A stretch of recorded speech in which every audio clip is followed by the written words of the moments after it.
It's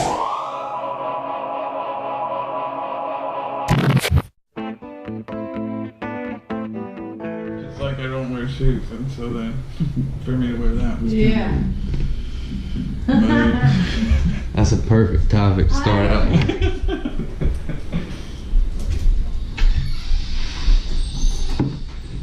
William Watson, Hunt for Greatness podcast. What's up, buddy? What's up, You dude? grab another water, dude. Yeah. I was just asking him about. I seen him wearing high heels one time, and it was real close to Halloween. And I was like, hold on, wait, it ain't Halloween yet.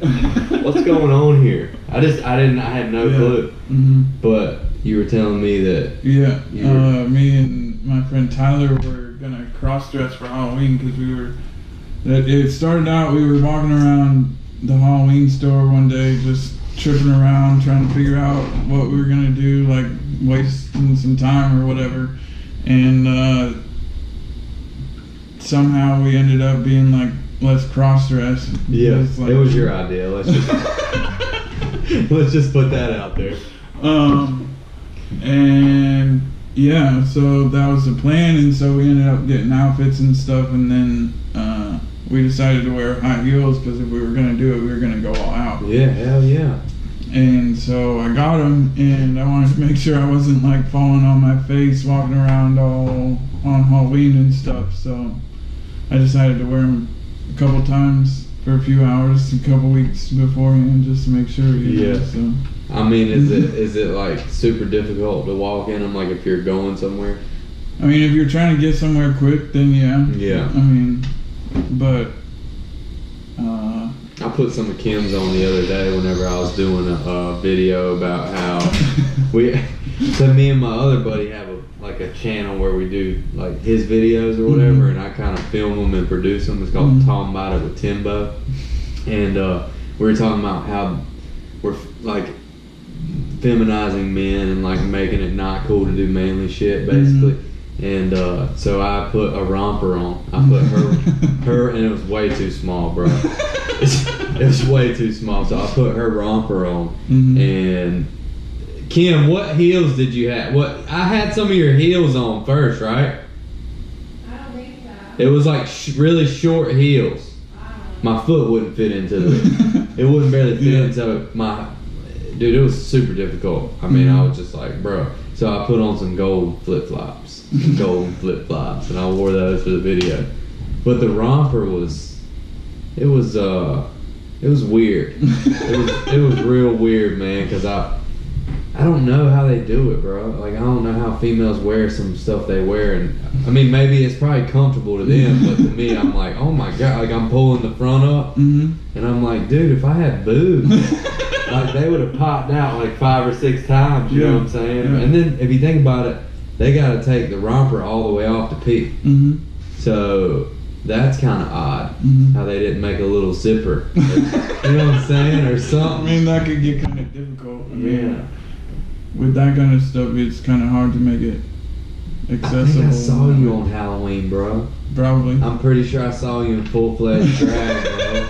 I'm pretty sure I did. Dude, Tyler kind of looked good, dude. Like, you know how some men will dress up like women, they kind of look feminine? Tyler kind of looked a little feminine, dude. Yeah. I like Tyler, man. It was funny, we went to the dance. Dance, and Tyler was standing outside, and he said one dude was like standing 15-20 feet away, and like kind of gave him that slow eye real quick, and then started walking up to him, and then as he got closer, like you could see him look and see that he thought Tyler was a girl and was coming up to talk to him. Tyler had a beard too, right? Yeah, I think Did he so. have a beard? Did he have long hair when that was going on, or he already cut it? Y'all wore wigs, didn't you? No, we both had long hair. Yeah, so you just rocked your own hair. Yeah. Yeah. Dude, that's great, dude. I love when people do things that not necessarily make other people uncomfortable, but things to get outside of your own comfort zone. Does that make sense? Yeah, for sure. Yeah. Exactly. I like that, dude. Yeah. So you probably felt a little uncomfortable. Oh yeah. Yeah, and I mean these dudes, they didn't half-ass it, bro. They did. Y'all did it like 100%, went all out, and think Tyler had like a mini skirt dress on or something. We both had like booty shorts and then tights. Yeah. And like corsets on. I think Yeah. Corsets, yeah. That's great, dude. That's cool. Do you still talk to him at all? Sometimes. A little bit. Not as much, but. Yeah, I wonder how he's doing, man. Pretty cool guy. Mm-hmm. I really like Tyler, man. He's a really good guy. Yeah. But I was asking you earlier too about what made you want to come on the podcast, and I think that was interesting what you were saying, and I want to talk about it before we get off on crazy tangents.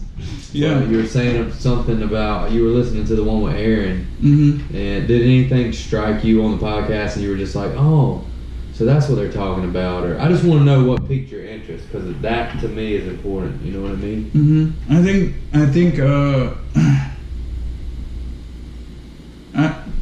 maybe the main thing was like I identified a little bit with her experience with mental health professionals and like the prescription of psychiatric medication and stuff like that. I identified with that part because I do have bipolar disorder. And so part of my story was I wasn't diagnosed with, at first I was just diagnosed with depression, and that didn't happen until I was like 18 years old. Mm-hmm. And so for a lot of people with bipolar disorder, it's anything in the mental health field is difficult to diagnose because you can't, like, there's not necessarily anything we've discovered like blood work or anything like that can tell you for sure, or like, we have to go by symptoms, and then symptoms have to be reported to a doctor. And so most of the time, because depression is more uncomfortable and like something that everybody's kind of aware of, most people with bipolar at some point have been diagnosed as just having depressive symptoms. Really? I didn't know that. Because that's what we go to the doctor for. When we get so being bipolar means you have depressive episodes, which is periods of depression that last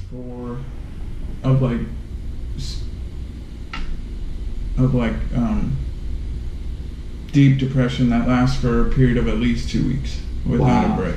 Wow. Go to sleep feeling like that, wake up feeling like that. Yeah. Oh, so to be diagnosed with depression clinically, you have to have a depressive episode for at least 2 weeks. Yeah.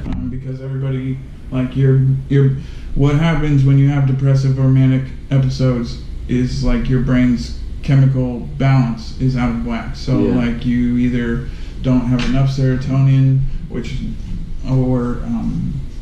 serotonin, and I think norepinephrine is the other one. Mm-hmm. But your brain doesn't produce or uptake enough of that, so then that leads you into a depressive episode, and so the depressive episodes last for at least 2 weeks. That's the main thing. That's a long time, dude. For those, yeah. And so like those last for a long time, and so those aren't necessarily quote unquote fun to have, or like enjoyable or whatever. So we know something's wrong at that point. So those get like told to the doctor first, always, every time, because especially with where society's come and like how to the front depression has come to like society's mindset, like we're super aware of it now, and like it can lead to suicidal ideations and plans and stuff, so we're super careful around that right now. But the other side, so you can have those and not be bipolar, you can just have depression. To be bipolar, you also, in addition to those episodes, you also have episodes of what's called mania, which typically are things you feel like invincible or superhuman on an irregular level. You it feels like you can process or do a bunch of things at the same time. Normally you end up staying awake, not needing very much, if any, sleep. And there's a few other things that can qualify. Sometimes in certain types of bipolar, this can lead to like a psychosis, and you can end up being hospitalized sometimes.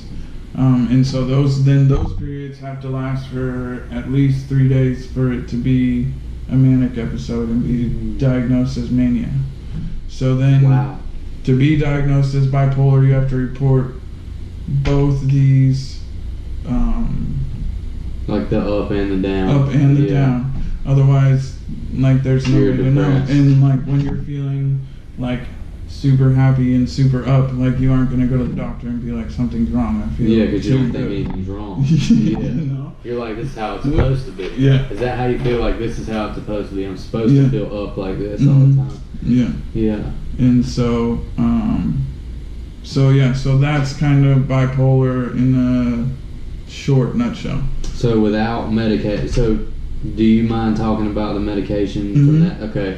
So without the medication, Yeah. do you ever feel like an even keel, or is it like you're saying, like you're basically always up or down, or is it just periods of time where? There are, like, you aren't necessarily in an episode one or the other 100% of the time. Yeah. There are times where your brain can level and does level out. Yeah.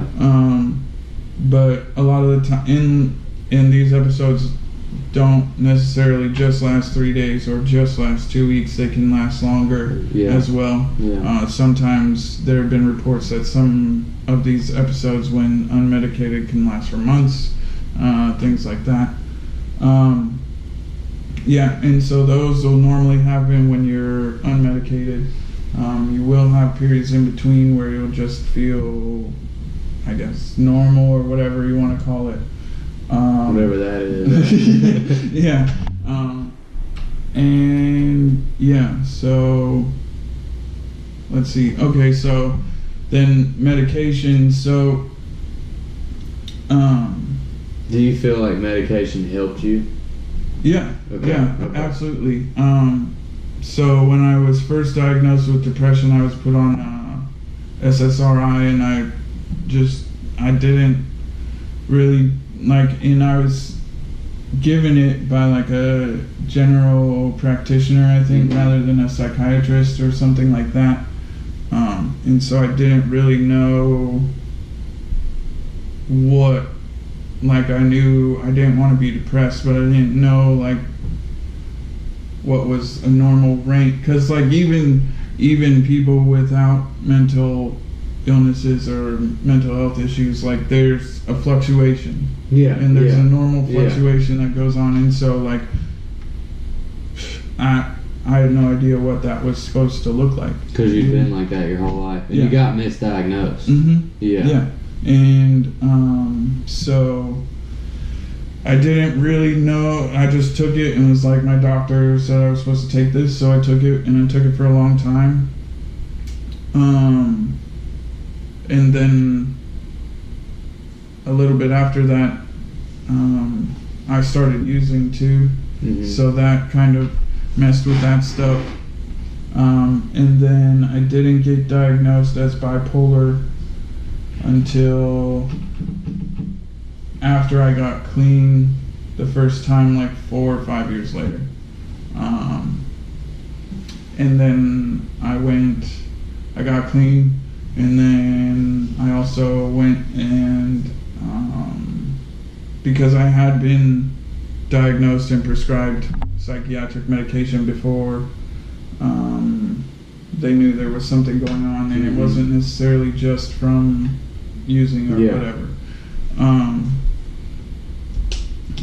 And so then I went and met with several different psychiatrists, and like there was this common denominator, and was like, yeah, you're bipolar. And unfortunately, even at that time, I didn't necessarily have someone who was willing to like they were willing to work with me and like tried to treat me as best as they could, I guess. But again, it's unless you're like super involved and like really like you don't necessarily, I don't know, but like they just, since the one that I was prescribed before wasn't necessarily working right. They started trying me on different ones. And that stuff takes weeks to kind of get in your system, and so you're taking a medication for weeks, and you don't even know if it could make you worse. Right. There's a chance, right? Yeah. That it can make you worse. And at that point, I kind of bumped around. I ended up going between like 5 or 6 different medications at that point, because I would take them and I would have these really bad side effects from them. And so I'd be taking them for 2 weeks and have side effects. Like one made me, no matter how much sleep I got, like throughout the day, if I wasn't like up and doing something, I would look like I was nodding out. Really? Like I would be like narcoleptic almost. Narcoleptic or like where you fall asleep doing whatever. Yeah. So I didn't necessarily think that one was cool. Definitely not. Definitely not cool, bro. I was like, this isn't really working, and so then I went on another one, and another one made me like super antsy all the time. I had this skin crawling feeling, like I wanted to rip my skin off and like go somewhere else. And then sometimes I would get like brain zaps where it would feel like it's really weird. It's this really weird feeling where like you might look some way or turn your head some way, and like it would feel not just like all of your nerve endings were like being lit up at the same time. And so like the easiest thing I can compare it to is like getting shocked by electricity from the inside, which is weird. That is weird. But yeah, so I finally got to a point where I just got one that didn't have a ton of side effects, and I was like, I'm done trying all this stuff. I'm gonna try and figure it out and just do whatever. Yeah. So I did that for a few more years, and then in 2016, when I came to Wilmington, I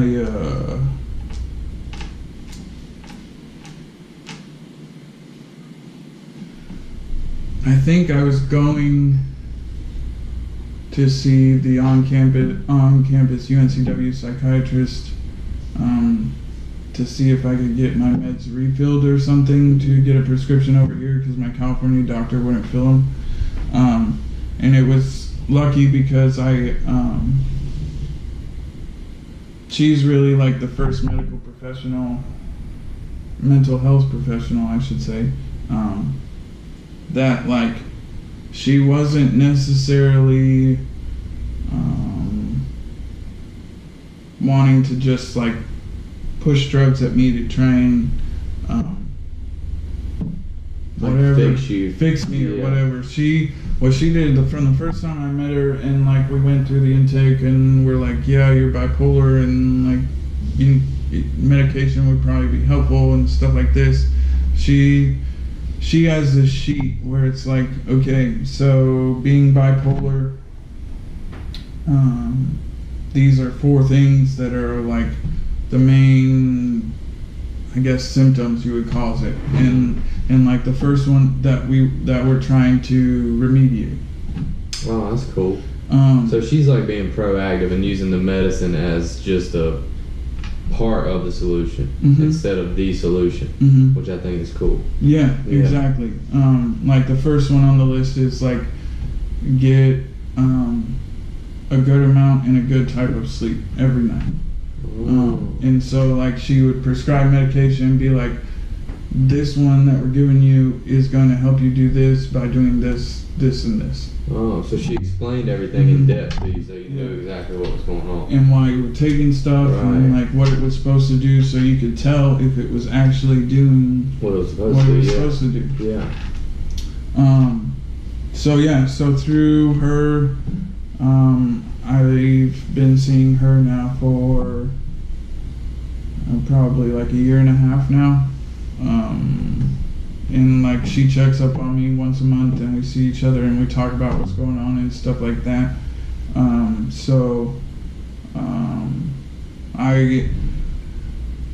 We got to a point where I was on probably 3 or 4 different ones and they were keeping me pretty steady because like her whole thing is like we're trying to elevate the floor and bring the ceiling down so that when you do get these ups and downs, they're within quote-unquote normal ranges. Right. And you can feel what that's like. And so you can recognize like when you're spiking and getting into mania again, so you can like be self-aware. A huge part of it, because even though you take this medication and like they try to do it the best that they can, you know, there's always going to be times where like things are going to happen and you're going to either spike or you're going to go lower, and I mean that's just the way it works. Yeah. So like a huge part of mental health, a lot of mental health is awareness, I think. By the self-awareness. Because like for instance, a symptom sometimes when I go into mania is like compulsion or impulsiveness, where like I'll do things without thinking of the consequences, without even thinking about what I'm doing a lot of the time. And then I'll get done with it and I'll be like, there'll be like almost like a moment of like coming out of just like doing it and not just like living up here, and it's like, what did I just do? You know, why did I just do that? And it's like I didn't really want to do that, but you know, so like being impulse was controlling you almost. So it's like normal impulse, but kind of on steroids. And so like self-awareness is really huge, and I've had to learn that, and like that's part of the reason, like one of the reasons why eventually like it would be almost 2.5 months now, I decided to go off my medication. How do you feel? I feel pretty good, honestly. There have been ups, really good ups, really high ups, and some lower lows, but with awareness and help from my therapist and my support network and stuff like that, I've been able to kind of like sit through the stuff and like walk through it and work through it in a way that I don't know that I've been able to do before. I mean, I've had the capability of doing it, but not necessarily done it. And I think one of the reasons I wanted to get off my meds, that's what I was about to ask you. Yeah, one of the reasons was for a while there, looking back, I looked at it and I saw that like I would use being on my medication as kind of an excuse not to necessarily self-regulate myself. Like I would go up into this manic spike or depression drop and like been like, well, I'm taking my meds, so like anything I do is okay, it's within normal range and like all this stuff, and I don't necessarily need to like control myself because this is what regular people feel like. And I used that almost as an excuse for a long time, I think. as kind of not a way not to like really take a look at myself and some of my patterns and behaviors, you know, because now that I've gone off and like I've applied a lot of the things that like I would talk about and think about and be like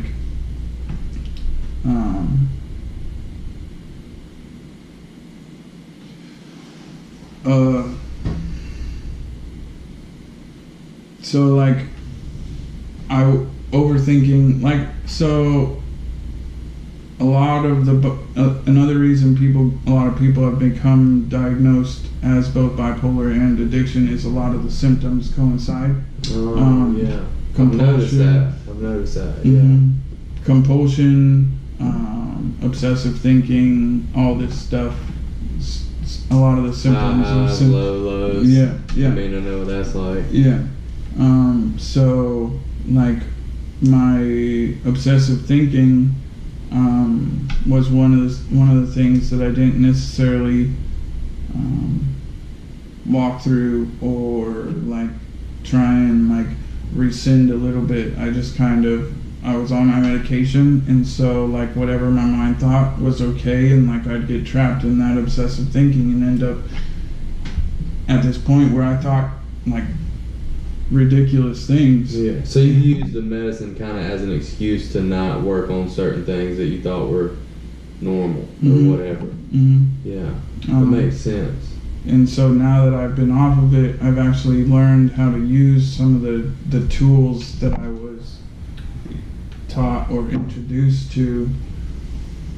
And not saying that I necessarily had to be off the medication to do that, but like this was just a way that I was like,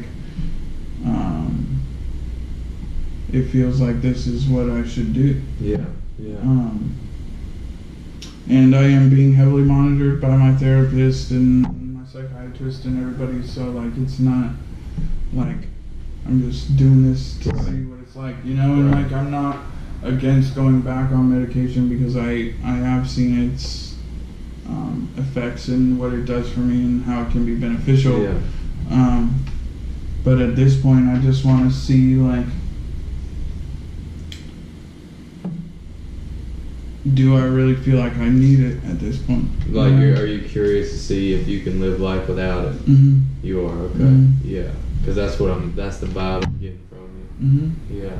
And I mean, I can understand that, you know, I understand that would be something. I hate taking medicine, honestly, bro. Like, just in general, like even ibuprofen, I hate it, dude. Just because it's like, it can't be all good. You know what I'm saying? It's doing something at some point to my body that is not good. So, I mean, I kind of understand that. And then, like you said, it kind of goes hand in hand with addiction. And like, I would always wonder, can I live my life without this shit? And then it was like, I don't think so. You know, I didn't think that was possible. And then now, like what you were talking about earlier, that, you know, quote unquote normal people have, you know, ups and downs throughout the day. I was talking to somebody about it today, and I was like, you know what, dude?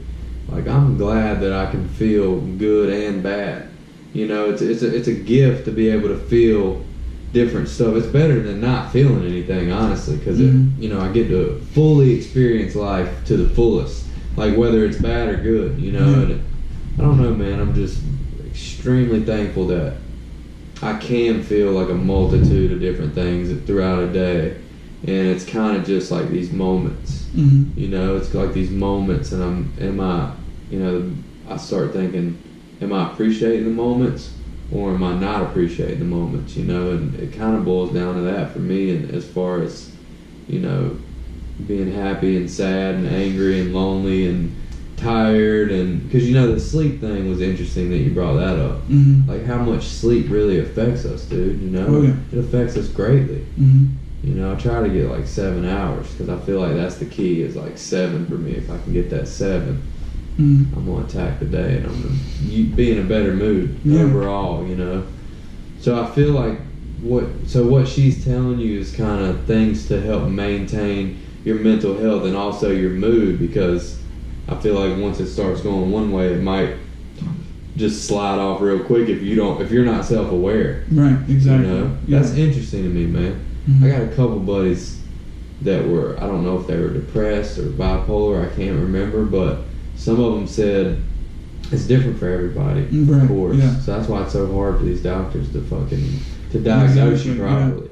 And everybody's like brain chemistry is a little different, so but they were saying, a couple of guys were saying when they started exercising and eating more healthy and sleeping better, it had like this effect on them where they kind of, I don't know if they actually had it to begin with, you know what I mean, but they kind of came to the other side of this thing, and it kind of was, you know, like I said, I don't know if they actually had it or not, but they thought they did, and when they did this proactive healthy things, you know, it kind of helped them come to the other side. Because it's crazy how your physical health is almost sometimes related to your mental health in a way. Completely. Yeah, in a way, it's. I mean, because like your whole body, your mind, your body, your physical body, all of that stuff is all intertwined. It's all one thing, and for it to work right, for it to work as it's designed to, or whatever you want to call it. I don't know how you want to say it, but it's like a machine, and so if you have certain parts of it that aren't working right, the other parts are going to be affected, and we just don't know which ways affect what. Right. And so, like, if you're sitting around and like just watching TV, or like you have this lifestyle where you aren't like using your physical body or something like that, eventually the feelings you get, the enjoyment you get from that lifestyle is going to deplete, because that's the way our brains work. Like, once we feel good about something else, the more we induce it like constantly without breaks, the less enjoyment we get out of it. Right. So like, if we're stuck in this stationary thing, the rest of our body isn't going to feel good, first of all, our physical body, and then we're not going to find enjoyment. And so like the chemistry, because again it's a brain chemistry thing, so our brain chemistry isn't going to be producing at the levels it should. Yeah. Because the rest of our body isn't doing anything. The rest of our body's like, well, we're just sitting around, so we're not doing anything, so we might as well not do anything. Right. And so then our brain's affected, and until our brain's affected, we don't notice that all this other stuff is dropped off. Well, it's important also, I think, for people who may not have mental health problems to also maintain their mental health. Oh yeah. To some degree. Absolutely. You know what I mean? It's important. And then, you know, those things help. I think sleep, you produce serotonin in your sleep. So like, if you're not getting enough sleep, I'm sure that kind of maybe contributes to the psychosis of, as far as that being down when you're bipolar, or being up when you're bipolar and you can't sleep. Right. It's like, well, I can't sleep. You know, once you don't sleep for like 3 days, you start hallucinating and shit, which is crazy, dude. But all that stuff, I feel like, you know, even when you work out, I don't know if it's serotonin, I can't remember, it's something in your brain that it produces to make you feel good. I don't know what it is, but when you're lifting weights or doing cardio, you kind of feel good, even if you felt bad before. It's like, if I go out there and just do it, I feel better, you know. And it's just interesting, man. This is pretty cool. So I changed my whole diet pretty much. So I'm not on a diet. I'm just trying to change what I eat, you know. And I cut a bunch of stuff out. I cut out bread. I cut out a lot of sugar. I barely eat sugar. If you see me eating sugar, don't tell nobody. So I try not to eat sugar, bread, pasta, which I love pasta. I eat it every once in a while. Yeah, I think that's it. Sugar, bread, like wheat, flour, all that. I try not to eat that. So when I first started the diet, it was like 9 months ago, right? When I first started it, I wanted bread so bad, dude. Like, I wanted bread more than anything in the world. I just wanted like some homemade bread, like sourdough with some butter on it, bro. Like, that's all I wanted. So after like a month, I stopped craving bread, and really, I mean, I still want a brownie, like right now. But I stopped craving bread, dude, and I started hearing about this gut biome shit, and I heard this, and it blew my mind, that your brain correlates with your gut biome, and you have like 1 billion bacteria in your gut. So if my gut is craving, like if those bacteria in my gut are craving bread, it somehow is telling my brain, eat bread, you need bread. And after like a month and a half, I don't know when it happened, but I lost the desire to eat bread, bro. So it was like, I mean, I'll eat a piece every once in a while, but I don't crave it. Right. It's like it doesn't crave bread anymore. So it's just wild how it literally affected my brain, bro. Like, you know how people get addicted to sodas? It's that same, like your gut's craving it so much, and it somehow correlates to your brain, which is, to me, dude, the brain it's wild. Like how your brain can work in different situations, like adrenaline pumping situations where you do things without thinking, and you're just like boom, boom. You know, if something happens and you're like defending yourself, and you do stuff without thinking, it's just like automatic. That's crazy, right?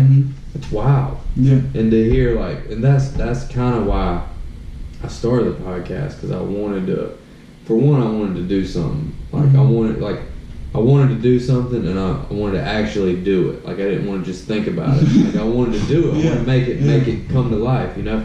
But a big reason is to like learn how your brain works. Like I want to know, and I like what you've just told me is super interesting to me, because I'm not bipolar. You know, I don't have that, you know, luckily, or depression. So I'm trying to understand like what's going on. You know, because you got a lot of people blaming crimes and violence on mental health, and you got a lot of people that are saying like this is a mental health problem in our country, which I don't disagree with. And I think it needs to be addressed, and it needs to be, hopefully more people will be open about it like you are. You know, I think it's so important that you came and talked about that, because if somebody maybe has the same problem as you, they're like, okay, well, he talked about it, and this, you know, 100 people heard what he said. Like maybe I can go to one person and tell them before they do something that they can't ever take back. Right. You know, and it's, I don't know, I just think it's, and I had no idea that you had bipolar or anything like that. You know what I mean? I had no clue. So I think it's definitely cool, man, that what's something that you would want somebody like me to understand about it? Like if you could try to just make me understand, you know what I'm saying? Like if you could force me to understand something about being bipolar or being manic or whatever aspect of is it a disease? Or it's like a mental health disorder, I guess is what they classify it. If there's something about the disorder in general, any part of it that you would want me to understand, you know, what would it be? Like, what part of it would help me understand you better is what I'm trying to figure out. Because you did a really good job at explaining it. Thank you. You did a really good job at explaining, because I can understand what you're saying. Like, it's kind of like what I feel on a day-to-day basis, but extreme. Like, extreme and uncomfortable, and don't, you know, you probably can't know what to do when that's going on. You can try. Yeah. But do you ever feel like super helpless? Like helpless when it comes to that stuff, like depression and being up and down, or like no hope? You ever feel like there's no hope? There have been points in my life where it's like I don't, because especially like, because I'm not gonna lie, mania a lot of times can feel pretty good, and so I don't necessarily mind it as much, outside of the fact that like I normally tend to do things that I regret later. Like narcissistic shit. Or narcissistic, or like I end up spending a bunch of money or something, and I'm like, well, I can't go get that money back. Right? You know, or like receipts, bro. Or like I'll say things to things and like not necessarily think about what I'm saying before I'm saying it, and then like say some really messed up stuff, and then later be like, oh my god, like, and not even mean it in a messed up way. It's just like my brain's going so fast that like my mouth will, and like this is an excuse, but my mouth will just like say things. Do you feel like you're on speed, kind of? A little bit sometimes. That's crazy, dude. And so, you know, but like depression, a lot of times there's a lot of hopelessness, just because you can't, like sometimes no matter what you do, you can go exercise, you can go try and meditate, you can go whatever, and like sometimes it just is what it is, and nothing works. You don't know when it's gonna end, and so you're like, how much longer do I have to do this? Do you feel yourself come out of it, or do you like go to sleep one day, wake up the next day, and you feel different, or what? I can't really explain it. It sometimes it's like I'll go to sleep and like wake up the next day and then just feel different. Yeah, you know, sometimes it'll be like this transition in this day where I'll just like hit a point and be in the moment and like just come out of it while you're fully conscious. Yeah. Really. And so it's a wild thing, and like,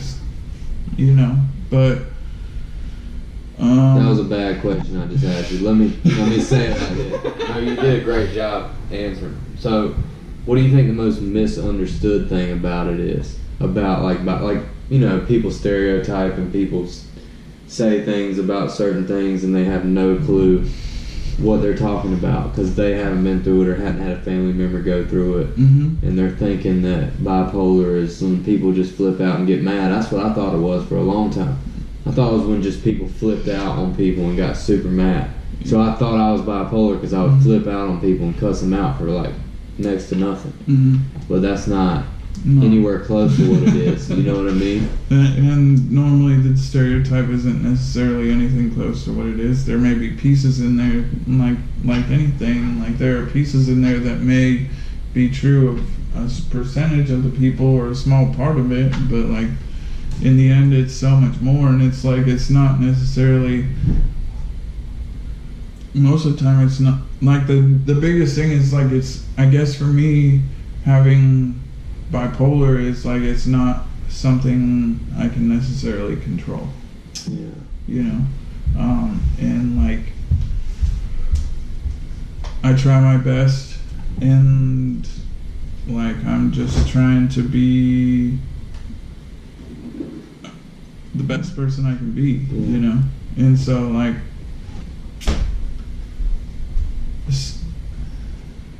You're a pretty good person. Let me just put that out there. You're doing a good job. Thank you.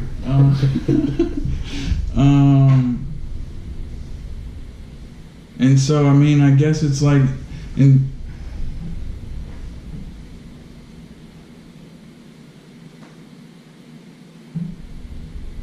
so like a lot of times it's manageable, and like it's not necessarily something that has to be on the surface and like visible to everyone and like all this stuff, but sometimes like it's hard for me to, and like it's okay for me to like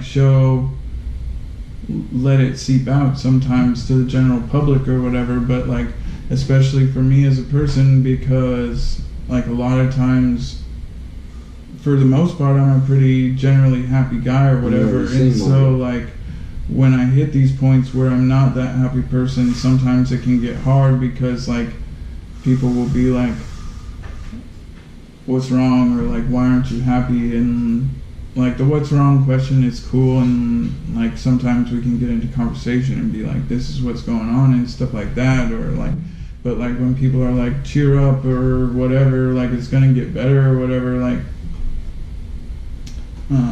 sometimes that can get hard because it's like I don't want to be sad, you know, I don't want to feel like this, but like this is the way I'm feeling, and I guess it's that way for most people too, you know. It's just like, I don't know.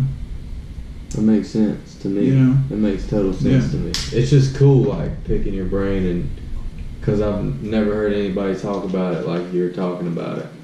It's just super, it clears it up a little bit for me and helps me I mean, I'm sure psychologists and everything they know this type of shit. I don't, you know what I mean? So it's exactly, yeah. It's cool, man, to kind of get, you know, perspective of somebody who's actually going through it, because I've learned that there's plenty of people willing to talk about shit they hadn't been through. Mm-hmm. There's plenty of people out there, you know, and it's like I'm more hungry for the authentic. Mm-hmm. I've been there, I've done that. Let me tell you what it's like. Like, that's what I'm looking for, and that's what you got when it comes to that, and I'm sure a bunch of other stuff too. But it's such a big issue right now, and not just in our country, but like everywhere. Right. And have you heard of I think it's in Japan, it's called Suicide Forest, which is super sketchy, by the way. Let me just put that out there. I would not ever go there, but you know, that just goes to show you that, like, I think over 100 people kill themselves in that forest every year, and it's growing. The number's growing. So it just goes to show you it's not just the United States; it's everywhere. That's you know, I guess suicide doesn't necessarily mean you're mentally ill, but it points a lot of fingers towards being mentally ill. You know? I mean, because it's not necessarily a logical thing. Like, our brains aren't built to be like, okay, it's cool to go kill yourself. Yeah. You know, that goes against what a quote-unquote normal functioning brain would come to the conclusion of. Now, whether that's because of a mental illness or temporary brain chemistry imbalance, or because of whatever else, whatever the reason of it is, like, there's something going on there that's not operating as it should. Right, it's not logical. Yeah. And I think the thing that really gets me, dude, it really gets me, and it doesn't matter if I'm right or wrong, it really doesn't matter. But what gets really under my skin, dude, is when people talk about, it's the people that don't have empathy for people who have committed suicide or attempted suicide. It's just like, imagine what it's like to be in a position to where you want to take your own life, and you know that's it. You know that's it once that's, you know, or you could believe in an afterlife, but what I'm saying is to be in a position to where you feel like the only way out is to die and to take your own life. And the thing that bothers me is that when people say, well, you know, he had a family and everything else, which is true, but it's also like, okay, well, think about how something might have been misfiring, like you're saying. They could have been in a spot where, think about what kind of spot it would take to get in, to take your own life when people actually depend on you. And you have a family that depends on you, like the Chris Cornell shit, which just blew my mind, dude. And then you start seeing and hearing in his lyrics, like, these things that pointed towards depression. And we, you know, maybe we thought it was just a song, but it's kind of like even Kurt Cobain, like some of his music pointed towards, like, Kurt Cobain, Chester Bennington, you know, Robin Williams, Robin Williams, all these people. And it's just sad, dude, how we have such little empathy for these people, and I think it contributes to the problem. Like, the zero empathy contributes to the problem in a way that those people might feel like they don't have anybody to come to, or they can't come out and say something without getting judged about it. And it's just super sad to me, bro, that so, like, it seems like suicide has gone way up. I don't know if we're more aware of it now, or if social media is bringing it to people's attention, but I just think, you know, it's hard to imagine what it's like to be in a position to where, you know, you hear people say, maybe the world's better off without me. You know, to be in a position like that. And I'm not saying I'm never going to be there, because you don't know. Right. You don't know. And I think it's important to remember that if you have zero empathy for somebody like that, it's like, you don't know if you're ever going to be there. You know, or you don't know if you're going to have bipolar, or you don't know if, you know, you're going to be depressed and not be able to come out of it, or you don't know if you're going to get prescribed painkillers from a doctor and somehow get addicted to them where you have to have them. You know, there's like 80-year-old ladies that, you know, they're not out there buying crack in the streets, but they're, you know, they're getting it from a doctor, and that's what they're addicted to, and they're caught up in this vicious cycle. To me, it's like important for me to remember that I could be in your shoes one day, and I would want to be I would want it to be a little more understood, kind of like what you're doing here, and I just think I admire that, dude. I really do, and I think it's such an important issue, and I'm glad you told me on Messenger. I'm glad you were like, let's talk about mental health, because it's super interesting to me for one, and it's super important to everybody in the world to try to understand a little better like what these people can be going through. So maybe there's a different angle I can come at you, and we can, like, not cheer up, dude. Yeah. You know what I'm saying? That's really not. It's not too much of a solution to tell somebody with bipolar depression to cheer up, right? It's not going to do anything. No, in fact, like, because, like, from my experience, like, people will say that, and it'll be like, I'm trying. You want to. I want to. I want to get more to than that anything, place. probably. And like, it's almost like saying, how do I put this? It's like trying to get to some place, and somebody's like, it's right here. Just come here. And like, you can't get there. And so it's like this internal struggle that's like, well, now I don't know what to do. And like, I think especially with suicide and stuff like that, the thing to remember is like, it's not logical. So like, coming at it from another standpoint of people with zero, other than the people with zero empathy who maybe that's their way of trying to make sense of it, or like put the people who committed suicide somewhere else. But like, there's other people who are like, we could have done all this and this and this and this, and like, for a lot of people, like, all that stuff was already tried. And like, this isn't me being like jaded or whatever, but a lot of times when you're in that spot, you've tried a lot of those things, and like, planning out and committing suicide isn't necessarily a cry for help. It's the person's like last solution. They feel like they've tried everything, and like, this makes sense, and like, this is all that's there left for me to do. And so like, this isn't me saying like, don't try those things to prevent it. Yeah. Like, try as hard as you can, because like, they need other people to be around them and support them. That's really the only thing that anybody can do. But like, for people who like want to try and blame themselves or say they didn't do enough, like, that's not the case. Yeah.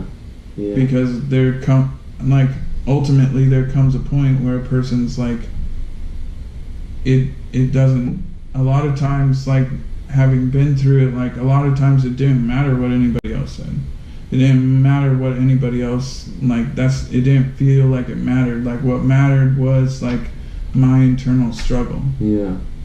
And like, having those people next to me and supporting me helped me get to the place where I decided like, that wasn't a viable solution. But at the same time, it wasn't necessarily like, oh, this, and this. It was like something that clicked in my brain, whether that was their support made my brain chemistry change or whatever. But like, having those thoughts and plannings, once again, isn't logical. Like, there's no logic to it. Like, there are times when random, and like, this isn't the same as like planning out and stuff, but like, there are times in my brain where my brain will just tell me to do random stuff and be like, this is a good option, and like, there's no logic to it. There's no reason. Terrible option. Yeah. It's just something terrible that like a random firing in my brain told me to do. Yeah. Yeah, it happens to me sometimes. Probably not exactly the same as you, but super stupid shit. Yeah.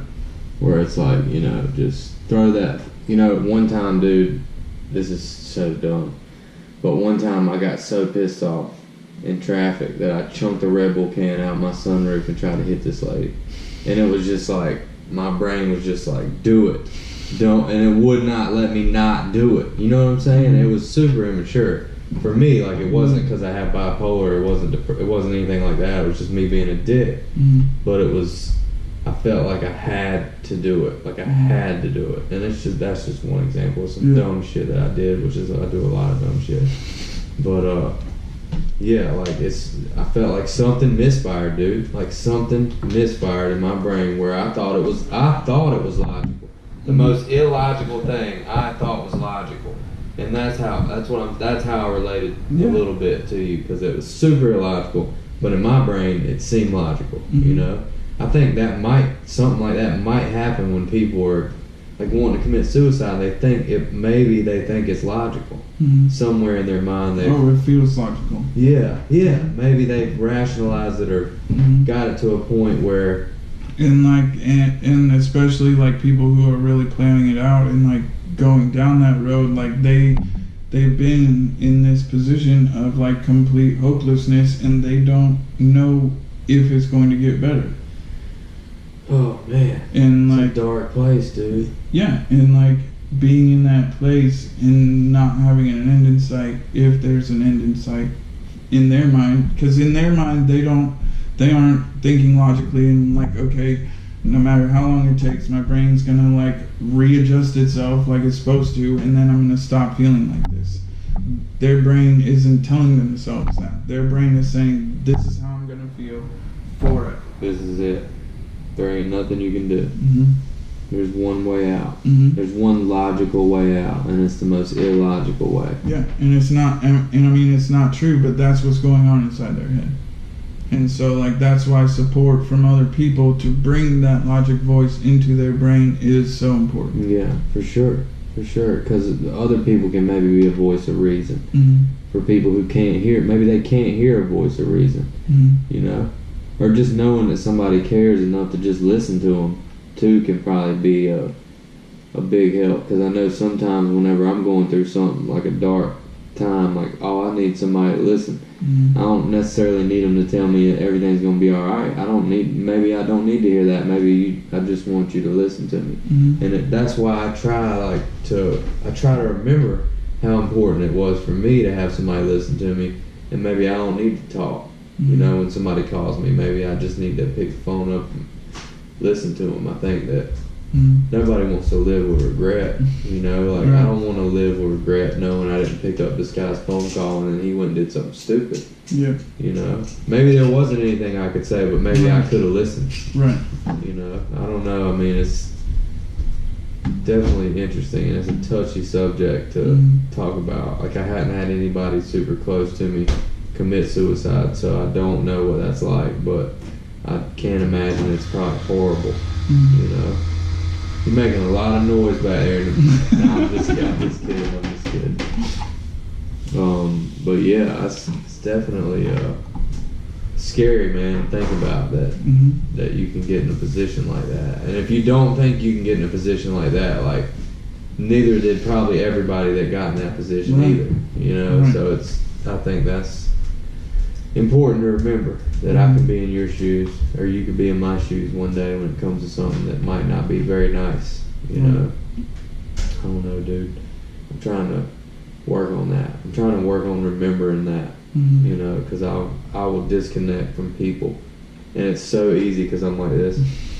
You know what I'm saying? Yeah. Like, that's how I disconnect sometimes. Yeah. Or I'll disconnect in other ways, just totally emotionally disconnect from people. And I feel like that's not me living my best or happiest. It's more like when I can be there, you know.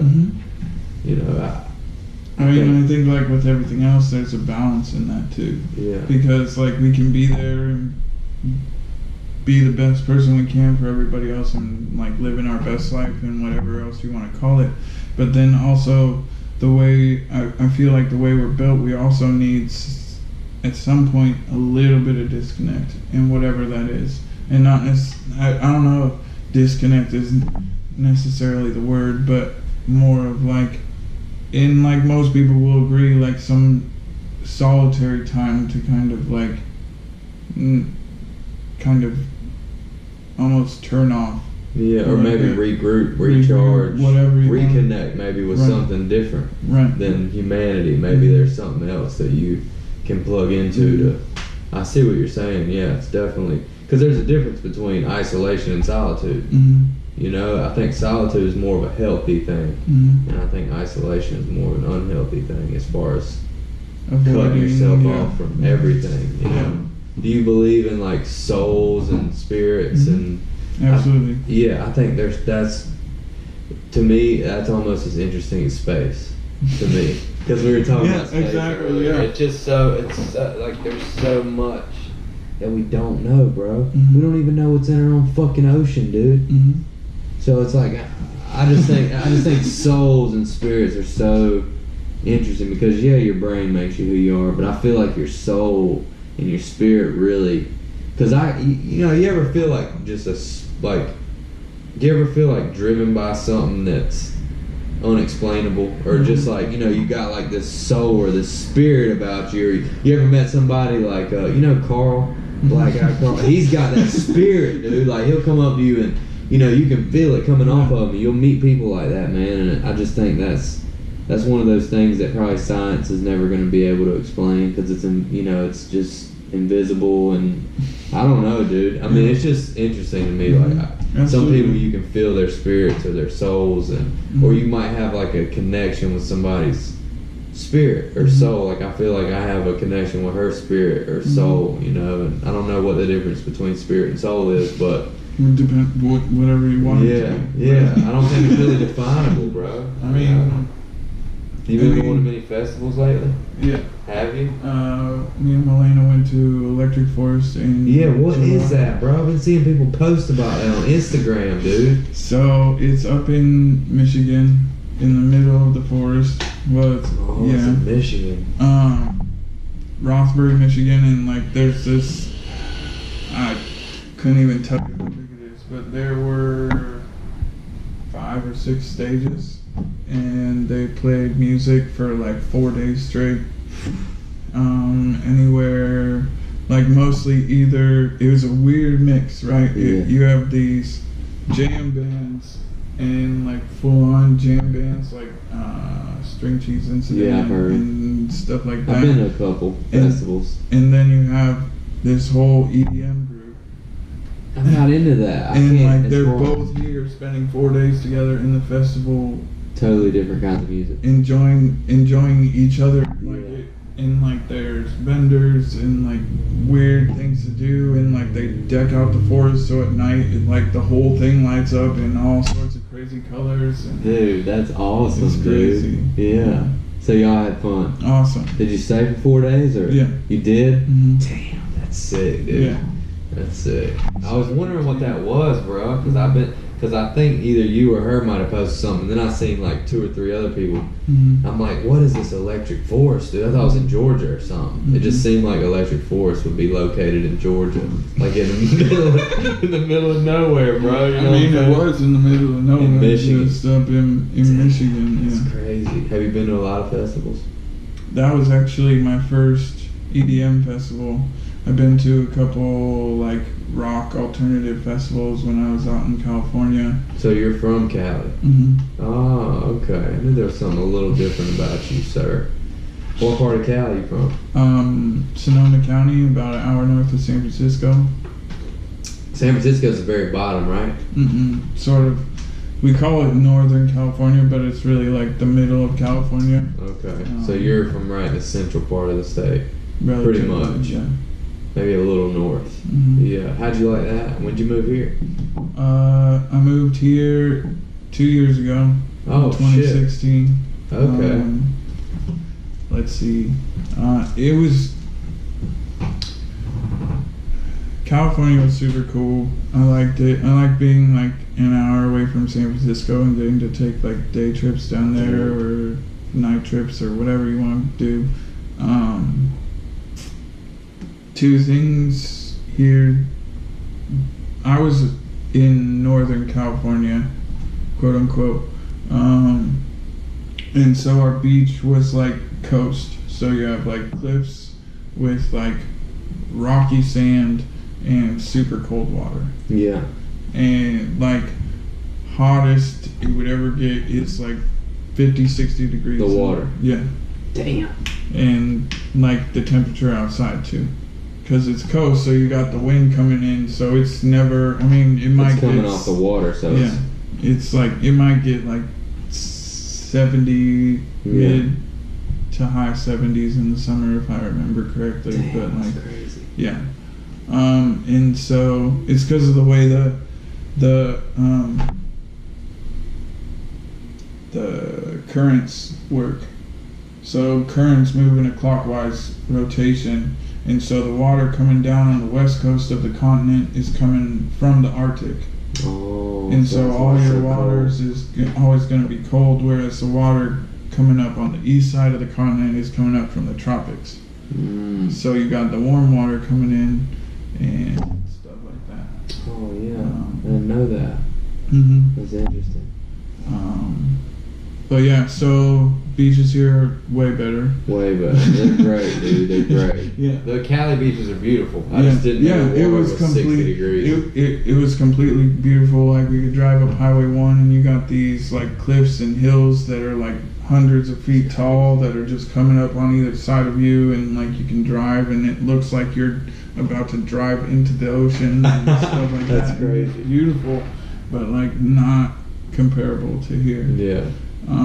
And also then at that point cost of living was super crazy. Yeah. Just because we were so close to San Francisco and the Bay Area. Yeah. So you had the tech boom, and then that drove up prices. I mean, all over California is crazy insane, but like Super regulated too by the state. The states, right?